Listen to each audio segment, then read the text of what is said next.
Stars and the solar system, वो अभी हम स्टार्ट करते हैं। ठीक है, तो चलो हेडिंग डाल दो, solar system, stars and solar system,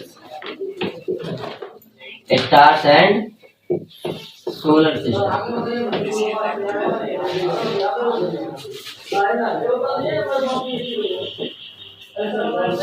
ठीक है, इस चैप्टर में सबसे पहले हम ये समझेंगे सेलेस्टियल बॉडी क्या होती है। सेलेस्टियल बॉडी एक्चुअली इस पूरे चैप्टर में हम इस सेलेस्टियल बॉडीज को ही स्टडी करेंगे। ठीक है, सेलेस्टियल बॉडीज एक्चुअली होता क्या है, ऐसा कोई भी बॉडी, ऐसा कोई भी ऑब्जेक्ट जो हमारे अर्थ पे होता ही नहीं है, अर्थ से बाहर मतलब यूनिवर्स में, फ्री स्पेस में जो भी हमारे ऑब्जेक्ट्स होंगे वो हमारा होता है क्या, सेलेस्टियल बॉडी।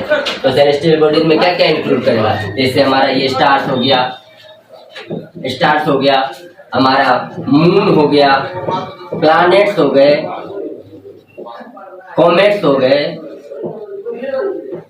एस्ट्रॉइड्स हो गए, एटसेट्रा एटसेट्रा जो भी होता है। तो हम इस पूरे चैप्टर में हम इन्हीं सब चीजों के बारे में स्टडी करेंगे। ठीक है, तो सबसे पहले ये जो सेलेस्टियल बॉडीज है इसका डेफिनेशन लिख लीजिए। ठीक है, तो सबसे पहले कहता है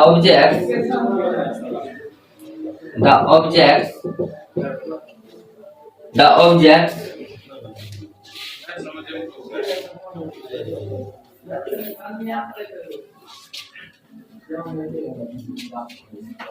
which exist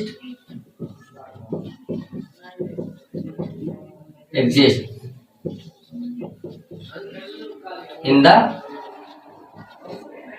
sky. The objects which exist in the sky, और हम इसको क्या बोल सकते हैं, free space, are called celestial object. ठीक है, अच्छा अब एक सवाल हो रहा है, जैसे नाइट स्काई का मतलब जो रात में हम स्काई देखते हैं उसमें हमको क्या दिखता है, उसमें क्या दिखता है हमको उसमें बहुत सारे छोटे छोटे स्टार्स दिखते हैं, बचपन में हम सब पढ़ते हैं ट्विंकल ट्विंकल लिटिल स्टार।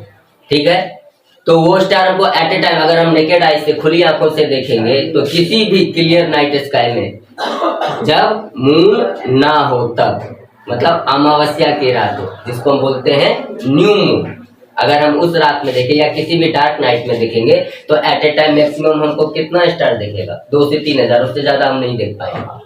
तो जितना खुली आंखों से दिखता है हमारे लिए वही स्काई है, बियॉन्ड दैट हमको पता ही नहीं है कुछ भी क्या है। उसके लिए हमारे पास बहुत सारे ऑपरेटर्स है, बहुत सारे इंस्ट्रूमेंट्स हैं, वो हम अलग से देखते हैं। लेकिन जो खुली आंखों में जितना स्काई हमको दिखता है वही हमारे लिए नाइट स्काई है। और उस नाइट स्काई में हमको एट ए टाइम 2 से 3 हजार, उससे ज्यादा हमको स्टार नहीं दिखेगा, जबकि पूरे यूनिवर्स में अगर बिलियंस ऑफ स्टार्स है हमारे पास, है कि नहीं। तो अब नेक्स्ट हेडिंग डालिए, नाइट स्काई। ठीक है, नेक्स्ट जो हमारा होगा नाइट स्काई।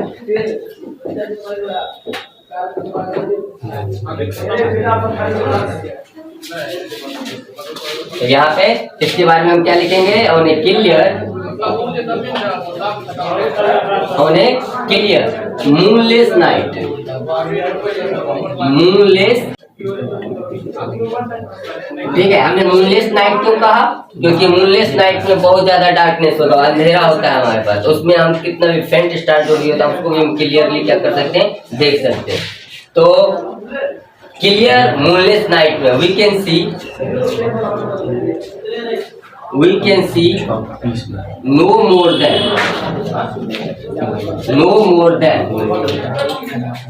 2000 to 3000 stars। ठीक है, वन बाय वन नोट करते रहिए। विथ नेकेड आई मीन्स खुली आंख,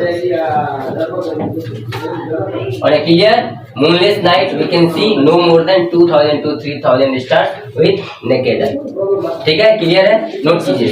ठीक है, और इसी स्टार्स के बारे में हम क्या कह सकते हैं कि an important an important characteristics of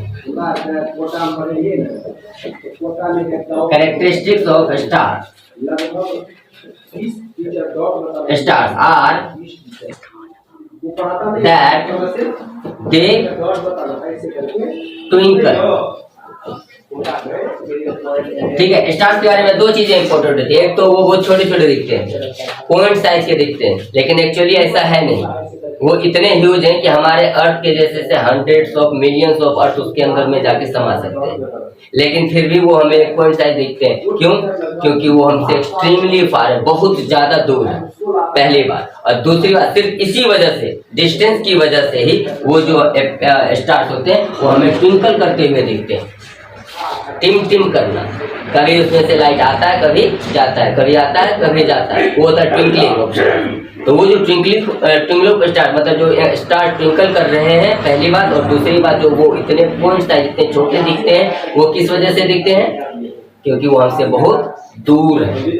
ठीक है, ये एक इंपॉर्टेंट कैरेक्टर है हमारा स्टार का, that they twinkle and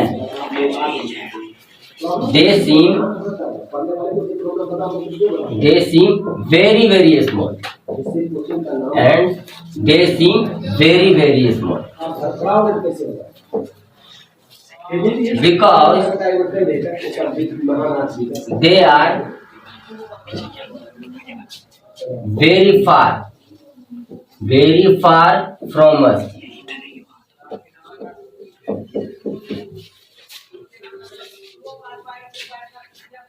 clear है ना? नेक्स्ट जो हमारा टॉपिक होगा, जो हमारा सेलेस्टियल बॉडी है, वो क्या है? स्टार्स है। तो पहले इसको आपने नोट कर लिया। सबसे फर्स्ट जो सेलेस्टियल ऑब्जेक्ट है जिसको हम पढ़ेंगे वो है स्टार्स। तो ये स्टार्स के बारे में हम क्या जानते हैं? स्टार्स के बारे में हम क्या कह सकते हैं कि सबसे पहली बात ये तो है हमारे सेलेस्टियल बॉडी, सेलेस्टियल ऑब्जेक्ट है जो हमारे फ्री स्पेस यूनिवर्स में है, फर्स्ट है। दूसरी बात हम क्या कह सकते हैं स्टार्स के बारे में? वो हमें बहुत छोटे दिखते हैं। तीसरी बात क्या है? वो ट्विंकल करते हैं। लेकिन ट्विंकल करने का क्या मतलब हुआ? ट्विंकल करने का मतलब हुआ कि वो लाइट इमिट कर रहे होंगे। लाइट इमिट करते हैं तो वो लाइट हमारी आंखों तक पहुंचता है, टेढ़ा मेढ़ा रास्ता से पहुंचता है। ये भी हम नेक्स्ट चैप्टर में, नेक्स्ट क्लास में कभी डिस्कस करेंगे। इसमें सिर्फ डिस्टेंस ही मैटर नहीं करता, वो जो लाइट ट्रेवल करता है, हम जानते हैं लाइट क्या होता है? स्ट्रेट लाइन में ट्रेवल करता है। तो अगर वो स्ट्रेट लाइन में हमारी आंखों पे आए तो वो ट्विंकल करता हुआ नहीं दिखेगा। लेकिन जब वो स्टार और हमारे बीच में बहुत सारे मीडियम्स हैं, मीडियम तो एक ही है, एयर ही है, लेकिन एयर में भी कोई ज्यादा गर्म, कोई ज्यादा ठंडा, जिसकी वजह से उसके मीडियम के रिफ्रैक्टिव इंडेक्स में डिफरेंस हो जाता है। और उसी रिफ्रैक्टिव इंडेक्स में वो जो लाइट होता है, बैंड का जो सबसे इंपॉर्टेंट कैरेक्टर है कि इनके पास अपना खुद का लाइट होता है इमिट करने के लिए। यही एक अकेला जो रियल ल्यूमिनस ऑब्जेक्ट की अगर हम बात करेंगे पूरे यूनिवर्स में, तो रियल ल्यूमिनस ऑब्जेक्ट सिर्फ और सिर्फ स्टार्स ही हैं, सिर्फ और सिर्फ स्टार्स ही हैं। बाकी कोई जो ल्यूमिनेट होता है, कोई जो चमकता है, वो बस इसी की हेल्प से। ठीक है, तो अब ये सब ये खुद ब खुद ल्यूमिनस कैसे बनता है? इसके पास लाइट आता कहां से? ठीक है, तो लाइट आता है इसके पास में, इसके पास अपना एक भट्टी है, इसके पास अपना एक रिएक्टर है। ठीक है, जिसमें ये कुछ फ्यूल डालता है, नया प्रोडक्ट बनाता है, और उस नए प्रोडक्ट बनने के प्रोसेस में ह्यूज अमाउंट ऑफ लाइट और ये हीट है इमिट करता है।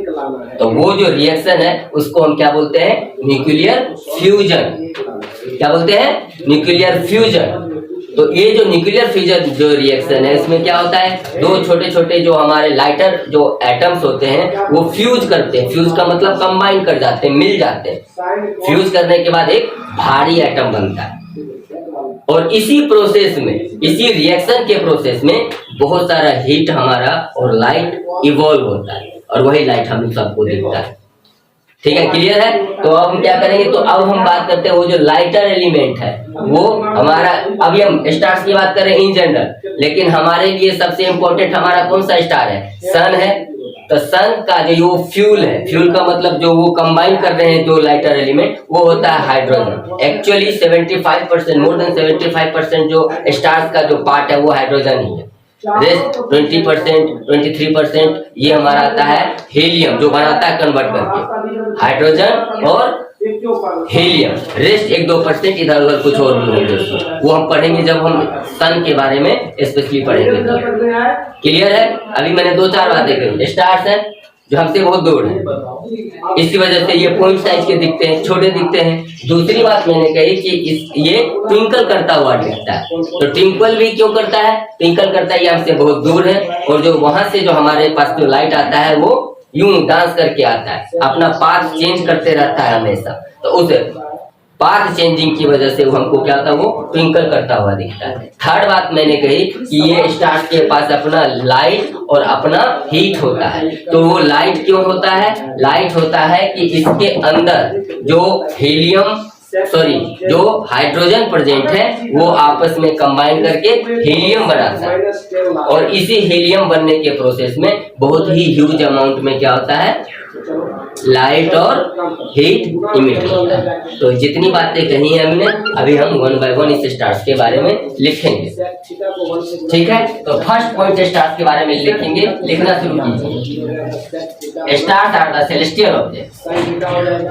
Stars are the celestial objects. Stars are the celestial objects that are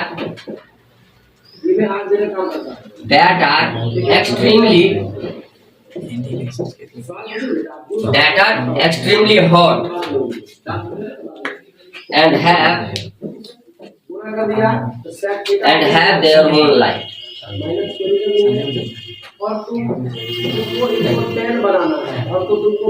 And have their own light. ठीक है, second point, they emit light and heat continuously.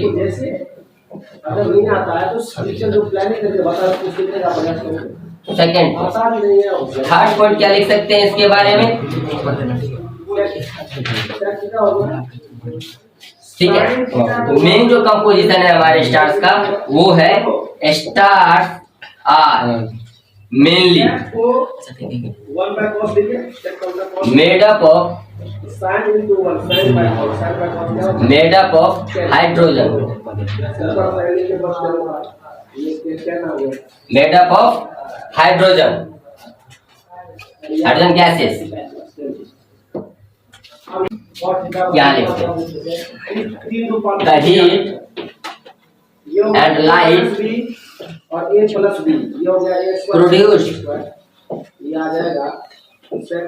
Produced by stars are due to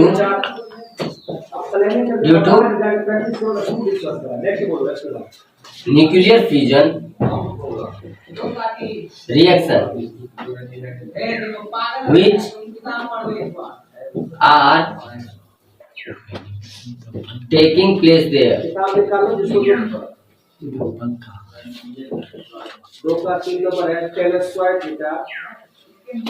continuously।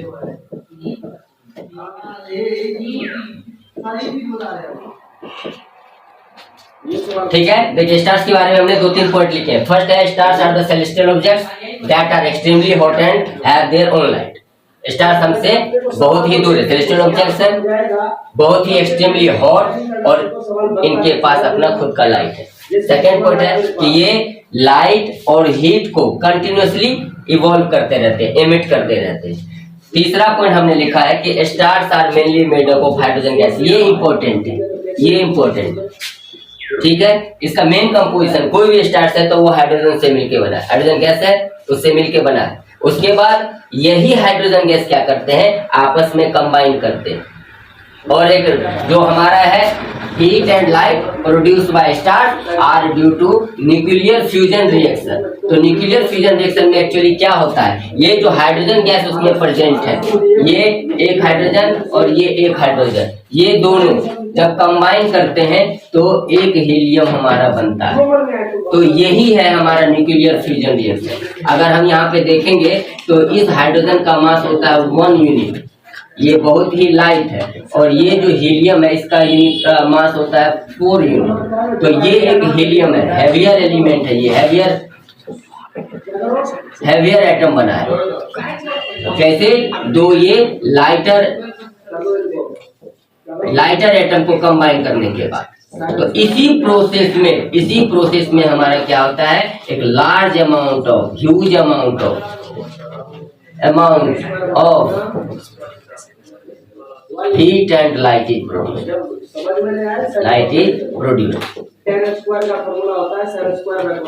Produced. तो मतलब ये है कि hydrogen जो present है stars में वो यूज्ड अप हो रहा है, जितने भी स्टार्स हैं वो यूज्ड अप हो रहा है हीलियम बनाने में। तो इसका ये मतलब हुआ कि चाहे कितना भी अमाउंट में अगर हाइड्रोजन है, एक ना एक दिन वो यूज्ड अप हो जाएगा और एक ना एक दिन वो खत्म हो जाएगा। इसीलिए चाहे कोई भी स्टार्स हो, उसका जो लाइफ स्पैन है वो क्या है, वो फिक्स्ड है। वो भी हमारी तरह मरते हैं, वो भी हमारी तरह पैदा होते हैं। ठीक है, ये इंपॉर्टेंट बातें थी स्टार्स के बारे में। लिख लीजिए इसको, फिर हम नेक्स्ट टॉपिक पाएंगे।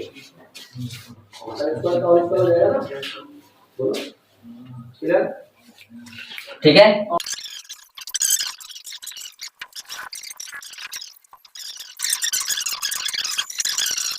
स्टार्स है वो ईस्ट से वेस्ट की तरफ क्या होते हैं, वो रोटेट करते हैं। तो एक्चुअली क्या हो रहा है वहां पे, क्या वो स्टार्स ही कर रहे हैं खुद से रोटेट?